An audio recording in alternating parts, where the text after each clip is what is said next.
Good morning guys. Umaga na naman, kaya samahan niyo akong pumunta sa bukid.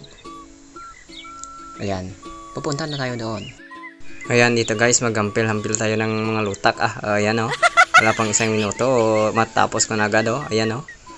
Ang bilis ko no. Baka lang si Flash eh. O ayan, tapos na o. Uwi na ako. Ay, hindi pa pala tapos. O ayan, dito naman tayo. Tayo naman yung magkuliglig eh. Kasi uwi na yung kasama ko. Yung oras na kasi, mga alas 10:00 kaya mainit na eh. O yan, tayo naman yung magpapainit eh. Siyempre, alaka naman siya lang yung magpapainit. Dapat tayo din eh. Ayan, drive lang tayo dito ah. Tsaka turo-turo lang, tingnan yung mga kahoy sa paligid.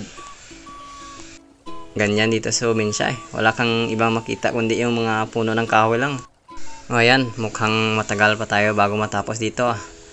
I-fast forward na lang natin para madaling matapos eh. Minusa ko ang istorya asa kakaroon ay lakaw pa doon ako diha. Pasensya na sa kong mga batik nga istorya. Imbis na kayo tika alina sakay na kuyugi ko mga tuta sa bukid. At tuta dito lami ang hangin sa lugar nga tuta sa langit. Dili ta maristurbo dito kay kita tong duha. Wala na kuyain ang gustong makaupan ikaw ra. Ang perming itutukan sa akong mga mata. Hindi ko mapatika.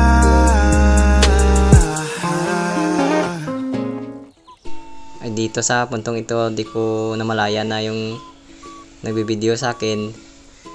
Madami na palang sinasabi. Ayan, pakinggan nyo. Ayan guys, mainit guys. Noon.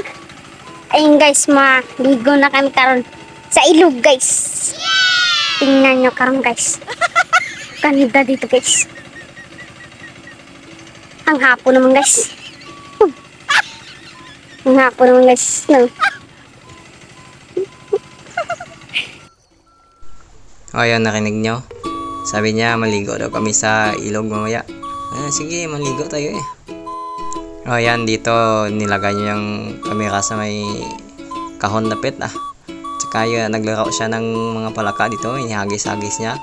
Kinukuha niya yung mga palaka. Yung mga Hawaiian frog ba. Ayan, dadapa pa siya. Ayan o. Ayan, sige, laro pa. Ayan o. Takbo-takbo lang dito sa may sa may bukirin ah. Nung bata ko, ganun din ako eh. Masama ako sa bukid tapos ang laro ako ng habol-habulan. Mas maganda kapag umulan kasi masarap maligo. Oh, ayan na yung request ni Buknoy na maligo daw kami sa ilog eh. Ayan, langoy-langoy tayo dito eh. Sabi niya maligo daw eh. Kasi nainitan daw siya. Oh, tingnan niyo yung mukha niya. Sobrang saya niya kasi nagtampisaw siya dito sa may ilog. Tapos sabi ko sa kanya pumunta siya doon sa may kabilang banda. Ayaw niya kasi malalim daw eh. Oh, ayan, tingnan niyo yung mukha niya. Oh, ayan, langoy ulit ah. Oh, tulungan niyo daw siya oh. Oh, ayan, langoy-langoy lang ah.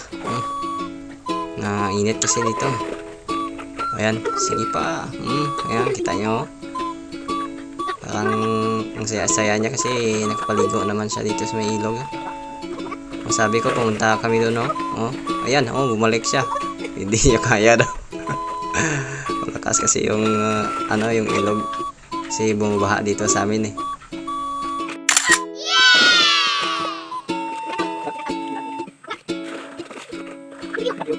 O dyan, tingnan yung nangyari kay Buknoy dyan o.